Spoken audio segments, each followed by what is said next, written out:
Thanks for watching the Council in Brief. I'm Susan Kennedy. We're here with the latest news of the Montgomery County Council. Montgomery County Public Schools and the County Department of Recreation are joint partners in the Excel Beyond the Bell program. The concept is to provide safe, quality, and accessible out-of-school time programs for middle school students. A recent report released by the Council's Office of Legislative Oversight examined the impact Excel Beyond the Bell has on the students it serves and how the program might be able to reach more at-risk youth. In 2015, Excel Beyond the Bell served more than 1,700 students at 7 middle schools in Montgomery County with higher levels of poverty. The report was done at the request of the County Council to see if the program is making an impact on student participants in the area of achievement and to see if more resources are needed to expand programs for at-risk students. A lot of the figures that we have basically represent their participation when it comes to school and being engaged. And so from that perspective, I think that we're seeing success that's going on. But what we do want to do is delve in a little bit deeper and see what that really means. Success to a child can also mean them being diverted from going into our school to prison pipeline. So some of those numbers aren't going to necessarily be quantifiable, but at the same time, we have to hold any of these programs that we're investing in to expectations beyond just the stories that we hear. The program provides students with access to after-school rec programs, academic support, meals, and bus transportation home. It's open to any student at participating schools and runs from after school until 5:30 p.m. Council members say they would like to see the program expanded to other grade levels, but positive outcomes will play a big factor in that decision.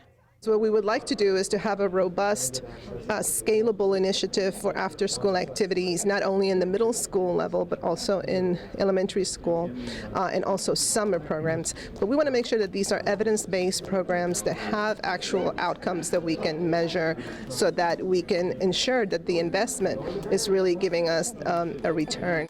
Well, if you look at the cost of the program per child, last year it was $792 per student. When you look at the cost to society for having a child that may drop out, may need to be on public assistance as they become an adult because they haven't received a quality education, certainly the costs are there and as far as an investment perspective in our children. In other news, the Council has approved a bill that will restructure the county's approach to economic development.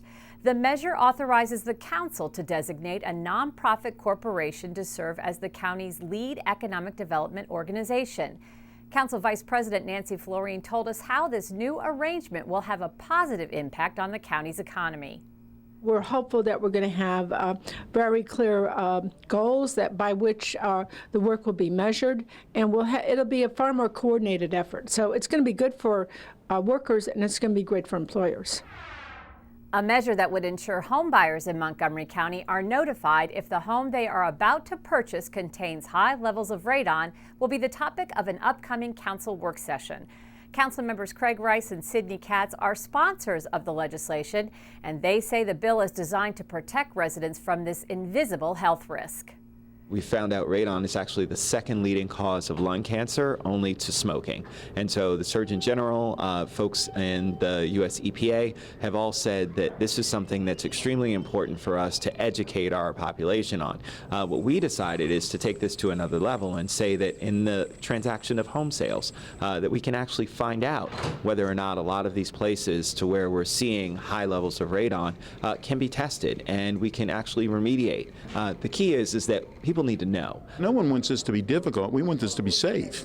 And that's the concern. And there was some thought who would pay for it and what it would be and remediation if it's necessary. The other thing with radon is that even once a house is passed, you know, if you lived in that house for 10 years, that doesn't mean it forever does not have radon. So it needs to be a continual type of thing. I mean, to make certain that we're living in the best conditions we can live in.